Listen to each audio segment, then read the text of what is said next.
Sí, por favor. Bien, listo. Bueno, pues estamos hoy 2 de abril con Juan Carlos Rulfo para una entrevista sobre la galera acerca de su trabajo de cine documental. ¿Cómo te decides a ser documentalista, Juan?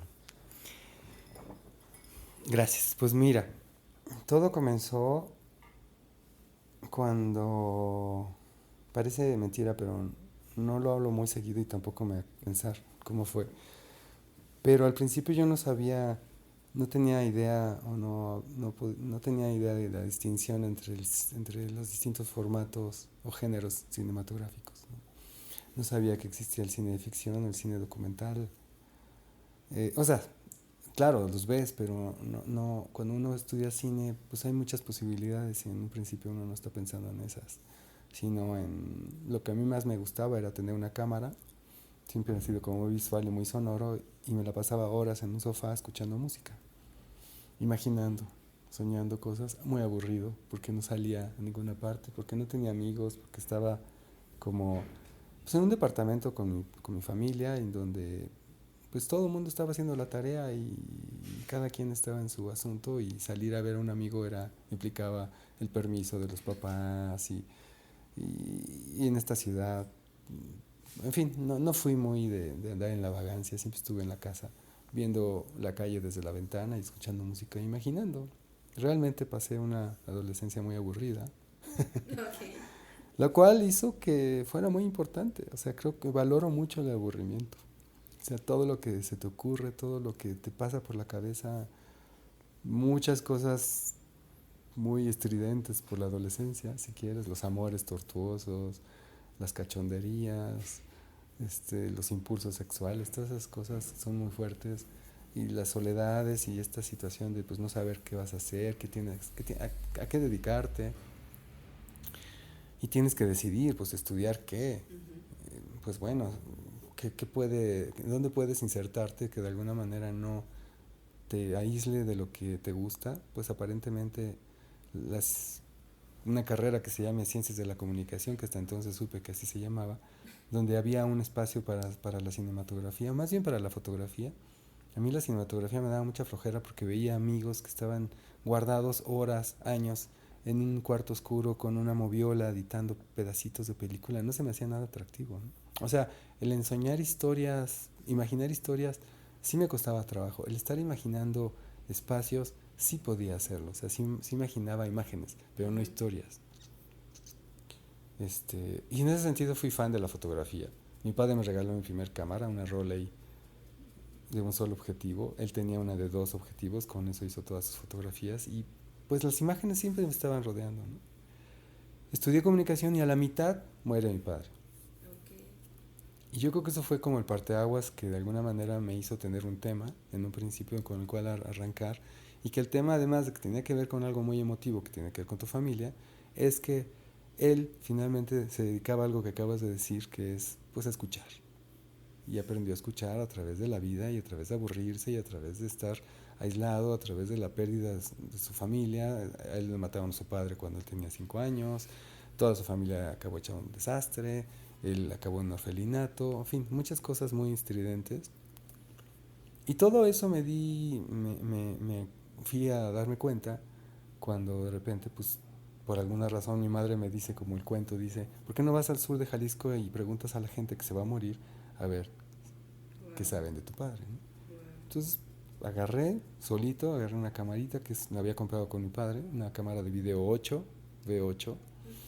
la primera de formato pequeño portátil, siempre había que tener una cámara de video, dije, por fin la tengo.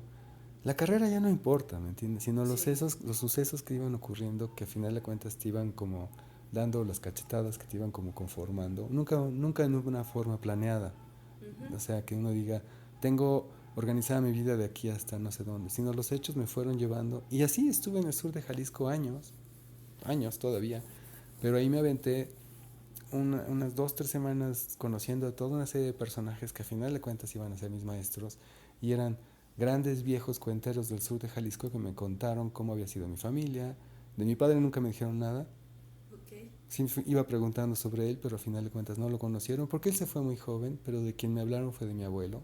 Conocí a mi abuelo, conocí a orígenes más antiguos de la familia y además, más allá del conocimiento, era la manera de contar. Claro. Eran personajes que hablaban muy bonito, que tenían un sabor del lenguaje muy particular, eran viejos, entonces tenían un sabor del tiempo también para narrar. Tres cosas unidas que entonces me hicieron sentir que cualquier historia que te contaran tenía una fuerza y un cuerpo fantástico. Y entonces puedo imaginar que me imaginé a mi padre ahí o escuchando a todas estas gentes y me imaginé, bueno, todas las historias que quedaron todavía por contarse, ¿no? Claro. Entonces, más allá de la literatura y más allá del escritor, era que tuve contacto por mí mismo con una serie de gentes que me hicieron enamorarme de la manera de contar, de buscar, de estimular en las personas el que me contaran sus cosas, pero además de que las personas sean unos personajes fantásticos con todas sus aristas. Es decir, tú cuando haces cine, tiempo después lo entendí, pues construyes personajes en el claro. Cine de ficción, ¿no? Un personaje que tenga contradicciones, que tenga una búsqueda en la vida y que al final de cuentas, para llegar a esa búsqueda, pues cruza un camino de devenires que hace que finalmente se haga la historia, se cuente el cuento. Y en documental pues tienes la vida de la gente, no la tengo que construir, simplemente es encontrar un personaje que es muy atractivo visualmente por su cara y sus gestos y su personalidad, y además pues cómo cuenta las cosas. Entonces así conocí a don Jesús Ramírez, el Motilón, que fue mi maestro. Nos quisimos mucho y por él conocí a muchos otros que están en un primer corto que se llama El abuelo Cheno y otras historias, que fue mi tesis de la escuela de cine. Después de estudiar comunicación me metí a estudiar cine, ya con toda la idea de que pues bueno, a lo mejor va por aquí, sin saber si era ficción o el guionismo, andaba también un poco picando piedra por todos lados y se fue conformando a que lo que era muy atractivo era ir a la realidad y buscar personajes que fueran pues que te chuparan y que dijeran vente conmigo, no al revés, no yo tenía que buscarlos y decir lo que yo quisiera, no, ellos me decían a mí lo que ellos querían y mi historia entonces tenía que ver con el concepto de qué tipo de personajes que contaban las historias de esa manera. Quiere decir que son personajes muy cercanos al espectador, muy, muy amorosos, muy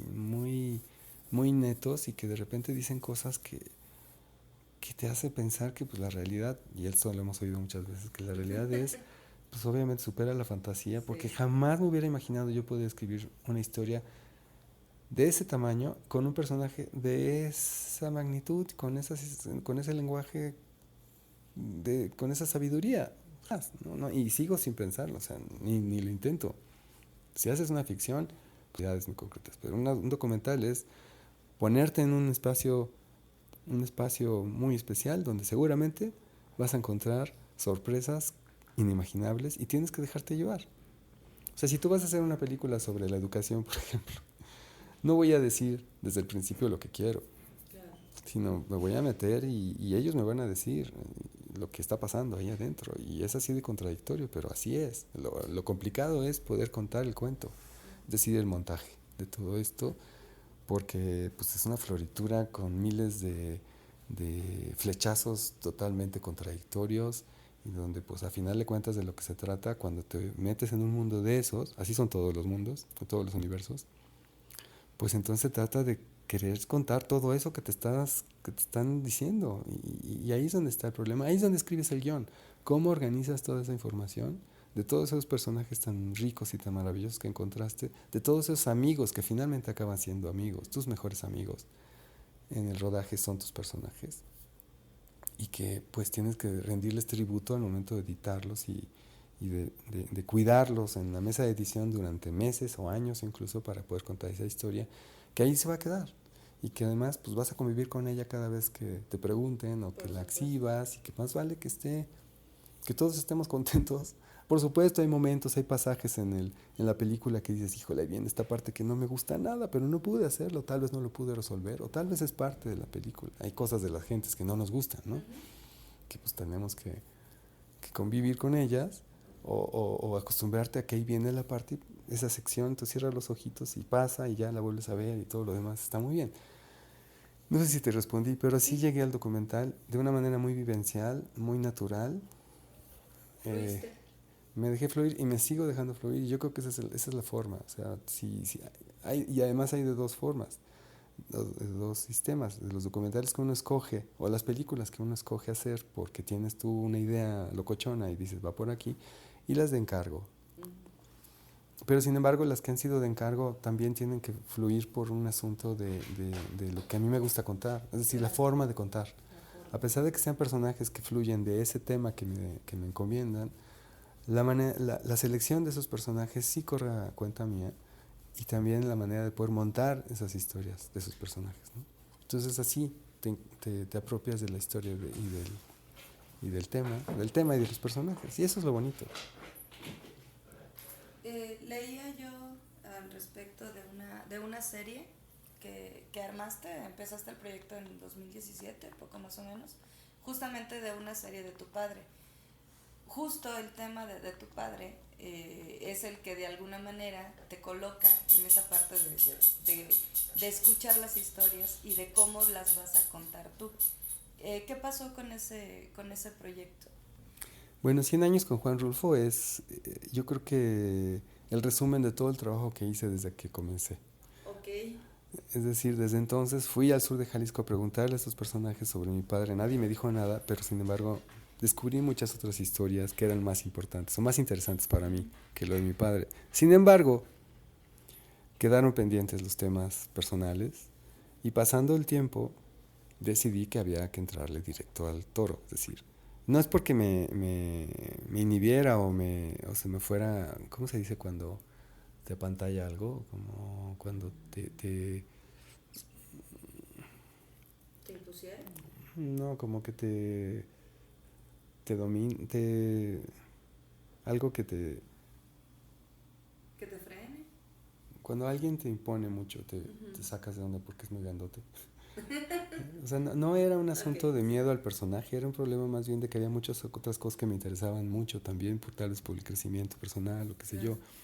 Porque después del abuelo Cheno continué con una segunda parte, digamos así, que se llama Del olvido, no me acuerdo, que tiene que ver con estos personajes que también habían quedado muchas cosas sobre la mesa y se me antojaba seguir con esos temas y esos temas eran el olvido, ya se les estaba olvidando todo y era bien bonito, no era la información, sino la manera de contar las cosas, eso también es importante.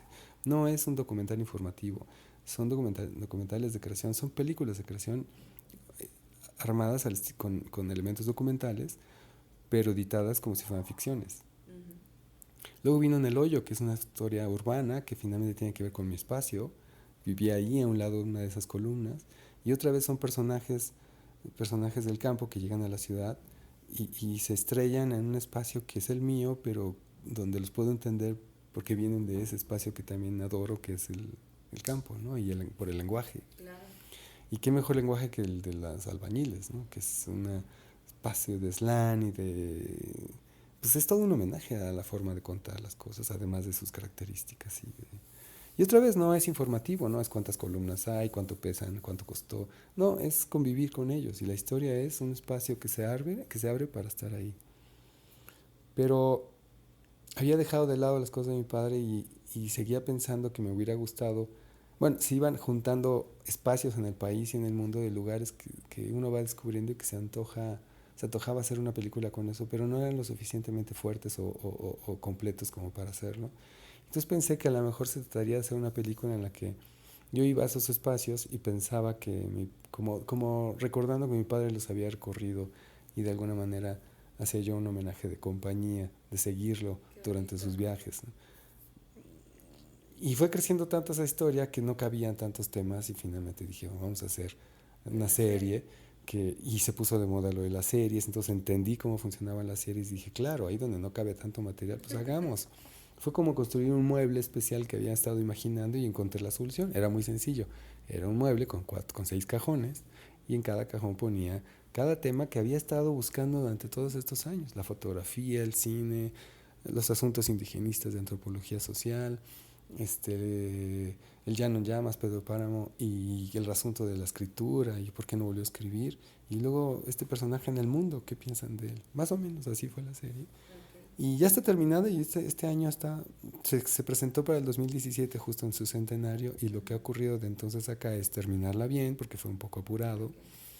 Me tocó algo muy conocido ahora que es el recorte al presupuesto de la cultura del 2016, el terremoto del 2017, el año electoral del 2018 y ahora estoy con el arranque de la cuarta generación del 2019, que entre todas pues lo único que ha hecho es que una serie cultural que no existe, de corte independiente, sobre un escritor que aparentemente es como el más importante de la literatura mexicana, pues me ha costado muchísimo trabajo sacarla y ahora en este 19 pues estoy totalmente enfocado a promoverla, a lanzarla y que tenga su espacio, aunque encuentre su nicho, ¿no? Y al mismo tiempo, de una forma paralela, hice la película del recorrido de los lugares, pero sin mi padre ni nadie, sino yo con mi hija y otros niños y otros espacios, que finalmente es como un recorrido por un México que ahí está, que existe y que está totalmente empañado por todo el asunto de la inseguridad y de lo que es este país tan golpeado y tan oscuro para muchos, pero por otro lado hay una luminosidad ahí brutal que siento que hay que rescatar y hay que ver. Entonces esa película, me la viví haciendo esa película con una pata para allá y haciendo la serie con una pata para acá. Creo que es una excelente manera de combinar dos obsesiones, el país y mi padre, mi familia, que ahí están, que no los puedo, no puedo dejar de verlos porque son brutales, ¿no? Entonces, la serie ahí está, yo espero que este año salga y ¿Consideras que el cine documental es una manera de reivindicar lo cotidiano ante los ojos del espectador? Porque a veces dices, pues sí, ¿no? Paso diario por ahí, sí, mi tío es albañil, sí, claro, pues siempre pasa lo mismo, ¿no? Hay una cosa muy curiosa, no sé en el mundo, pero en México, y yo no sé si por esta cosa, por ejemplo, en el asunto de los desaparecidos y todas las muertes, estamos tan acostumbrados a oírlos todos los días, a saber que hay un asesinato o que a veces, me duele decirlo, ya eres un poco inmune a ese tipo de información. Por supuesto es muy fuerte, pero tal vez gentes de otro país que lo ven, pues sí se super apantallan y es muy fuerte para ellos una información así. Pero para mexicanos es como un lugar común ya hablar de que en México suceden estas cosas, ¿no? Entonces eso me hace pensar que es un excelente espacio para volver a meterte en esos lugares y agarrar un poco de eso y de la cotidianidad, cualquiera que fuera. Por eso se llama cotidianidad, porque ya pasa desapercibida. Y volverla a presentar, pero con otros ojos, de otra manera. No trillar en el asunto de la violencia, sino precisamente lo contrario. Ver que también tenemos eso. Y cuando eso lo haces, sorprende muchísimo. Me han llegado a decir, ¿tú escribiste los diálogos de los personajes de todas las películas? Cuando me dicen eso, dices, qué lejos estamos de poder entender y saber dónde estamos. Entonces me queda claro que no conocemos nuestras realidades, que no las observamos, que no nos sorprendemos ya de lo que tenemos, que estamos muy ajenos a lo que es el país entero y es verdaderamente una maravilla, ¿no? Sí.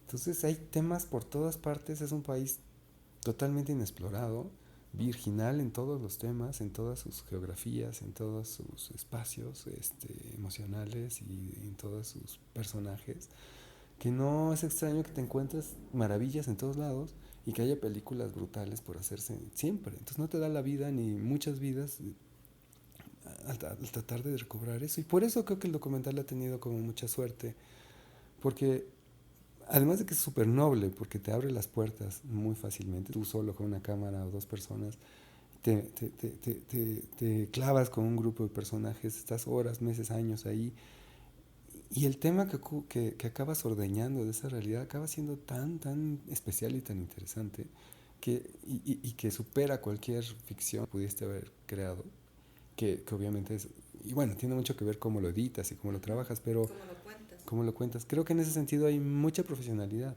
Es decir, creo que la gente, los cuenteros mexicanos que hacen documental, se dedican a poder imaginar cómo poder contar esas historias de esta realidad tan poderosa, ¿no? Sin embargo, no está funcionando igual en el cine de ficción. Siento que el cine de ficción se queda muy corto porque uno a fuerzas quiere contar la historia que uno cree que es importante Y ahí es donde cabe esto que decíamos. No estamos viendo esta realidad tan poderosa que convivimos y nos estamos dejando ir por las cosas medio tremendistas o apantallantes que viven nuestra realidad, que son poderosísimas, pero podemos verlas de otra manera, verlas desde lo íntimo, desde lo humano, no desde la parte superficial de lo tremendista o de lo amarillista, ¿no? Todas las películas mexicanas, por lo general un 90% son tremendistas, y de ahí radica este éxito en los festivales también, porque por supuesto son fuertísimas, y no demerito el éxito de muchos. Y las domingueras, que son estas de Cansa de besar sapos, que son otras realidades que también a la gente dice, pues es que también las quiero ver porque estoy harto de esto otro. Y un documental, pues ¿qué me vas a decir? ¿Cuántos muertos hay? Pues la gente no está tan segura si quiere verlo, y por otro lado se dice, es que es importante ver este cine. Ayotzinapa, El Paso de la Tortuga, o otras más que son como el resumen de todas las muertes y todo el estado, pues bastante fuerte y lamentable del país. Claro, es importante, pero no solamente eso, ¿no? Cuando abres el diapasón o el abanico y ves que hay mucha más riqueza temáticamente hablando, pues yo creo que se vuelve sano. Entonces, creo que a este país le hace falta muchos baldes de demostración de todo lo que tiene, de autodemostrarse que hay mucha fuerza vital, hay mucha emoción, y eso lo saca adelante. Y ahí es mi extrañeza de que de repente no haya apoyo a la cultura. Cultura hablada, cultura significa quiénes somos, no cuánto sabes, sino quiénes somos. Claro. Es así muy sencilla la descripción. Entonces, pues estamos un poco como negándonos a nosotros mismos porque no hablamos de nosotros. Pero es un reflejo, a final de cuentas, pues de la sociedad. O sea, suena como evidente, ¿no? Pero estamos muy acostumbrados a contar lo que queremos que los demás crean que somos. No sé si me doy a entender. En ese, o sea, bajo ese parámetro de cine de ficción que manejas, que termina siendo cliché, o dar cuenta de algo que es como muy atractivo y que creemos que a la gente les va a interesar saber de nosotros, y caemos en esos temas amarillistas, esos temas que son violentos a final de cuentas y que retratan pues esa parte violenta de México, pero que no es lo único que existe en México. Entonces esas etiquetas pues nos hacen mucho daño.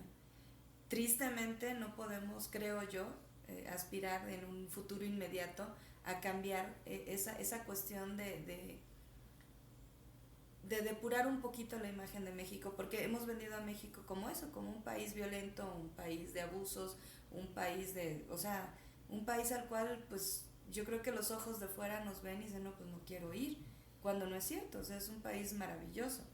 Y respecto, aterrizando un poco en lo de el apoyo a la cultura, yo no tengo conocimiento de cómo hagan sus repartos. Lo único que sí sé es que rara vez llega a los creadores que con esa autenticidad y con ese compromiso social y cultural y la conciencia de lo que es el pueblo mexicano, pues exista esa posibilidad de que llegue ese dinero a los creadores de todos los niveles. O sea, que se hicieran propuestas verdaderas, que se hicieran los concursos de a de veras, y no que repitiéramos este sistema mexicano que conocemos todos, ¿no? Que bueno, que si yo te conozco, bueno, entonces sí eres como el favorito, o a ti sí ya te aseguré, aunque tu proyecto pues no aporte más allá, ¿no? Entonces, cabría la posibilidad que el documental en un momento dado, si no Juan Carlos Rulfo lo hiciera, sino algún documentalista, abordara ese tema tan actual y tan persistente en nuestra sociedad. Hay muchísimos documentalistas y están muy conscientes y están haciendo cosas increíbles. O sea, yo creo que no sé, creo que tuve la suerte de empezar más o menos cuando todos empezamos.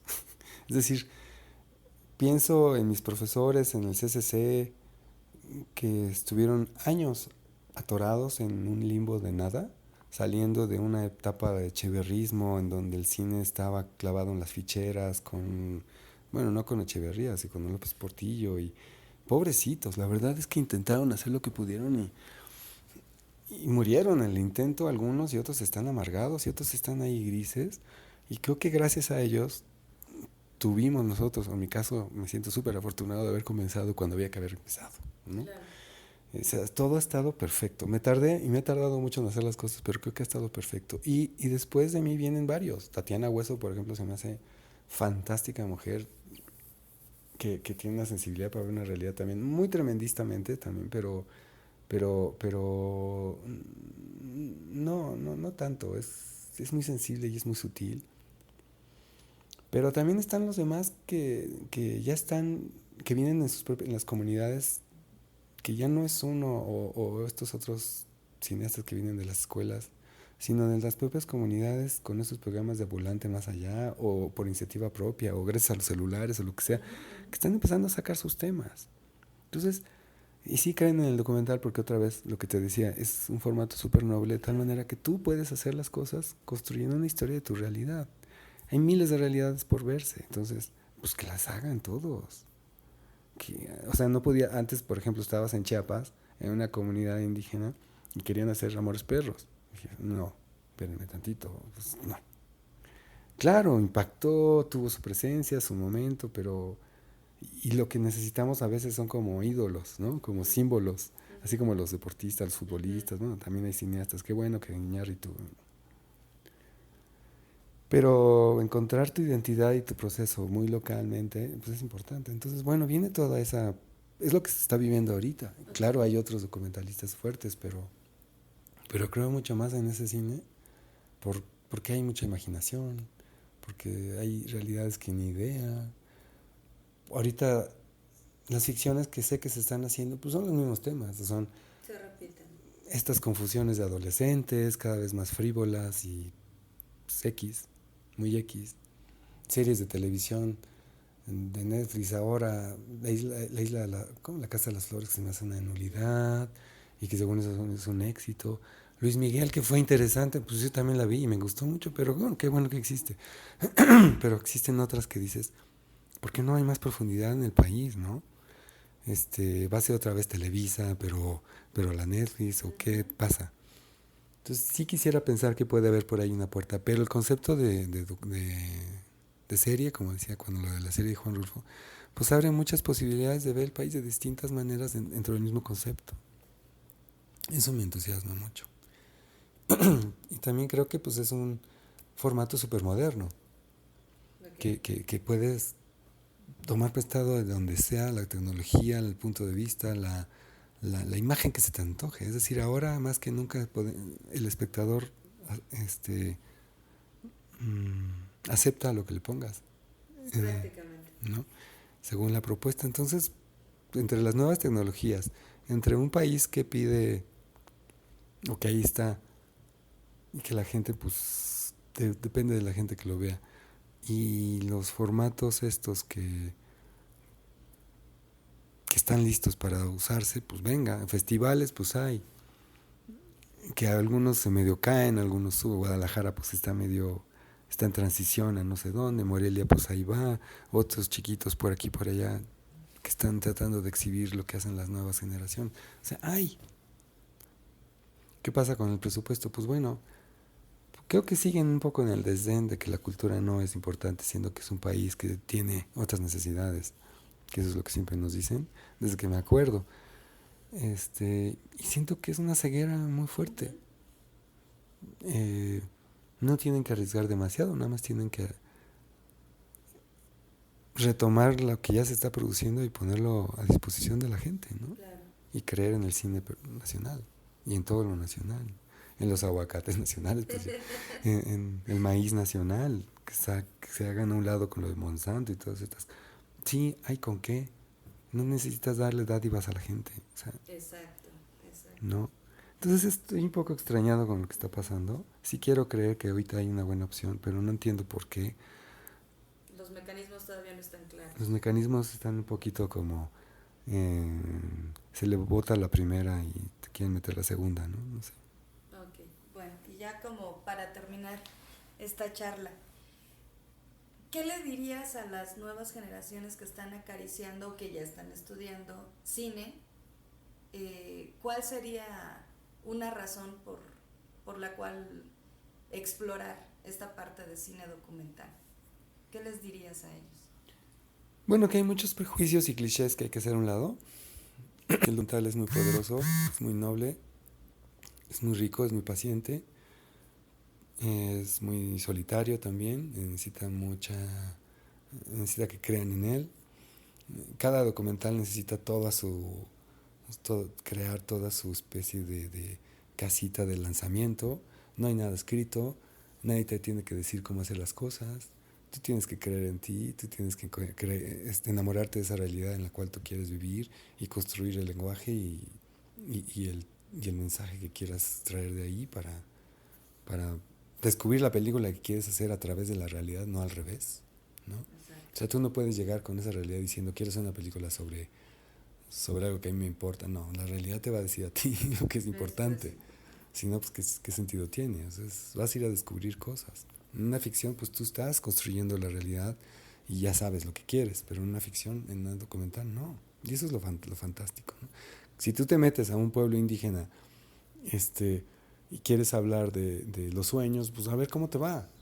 Porque igual te van a decir, ¿los sueños? ¿Qué es eso? ¿No? O sea, nosotros no soñamos, no nos cuentan cuentos en las noches, nosotros nos dormimos, nos dicen chanclas y duérmete, ¿no? Pero luego salen otras cosas, claro. Salen otras maneras de imaginar esas realidades, ¿no? Entonces, bueno, yo creo que es eso, es paciencia y creer en el formato. Yo creo que es, como te decía, es súper noble y te va a dar muchas satisfacciones porque te puede abrir las puertas del medio cinematográfico en todos sentidos. Yo soy muy, muy agradecido y viene también una evolución que es muy inherente a ti y a tu persona. Yo creo que el documental te permite ser el mejor examen de realización que hay. Todas las escuelas de cine deberían empezar por el documental, porque la realidad te impone la forma de cómo realizarlo. Es decir, tienes que te pone a prueba cómo resuelves las cosas. Las tienes que resolver inmediatamente. Nadie te va a decir cómo. Entonces, eso es realizar, eso es encontrar las soluciones. Es decir, tú vas al mercado y tienes que imaginarte cómo va a ser la sopa con los ingredientes que encuentras. Pues sí, tú puedes llegar al mercado medio imaginando que es una sopa de verduras, pero realmente ese día no hay las verduras que te imaginaste, pues tienes que hacerlo con lo que encuentras y descubres nuevos sabores, nuevas formas, y tal vez la señora de la esquina te dice, no ha probado el caldo de esta hierba, ¿por qué no lo intenta?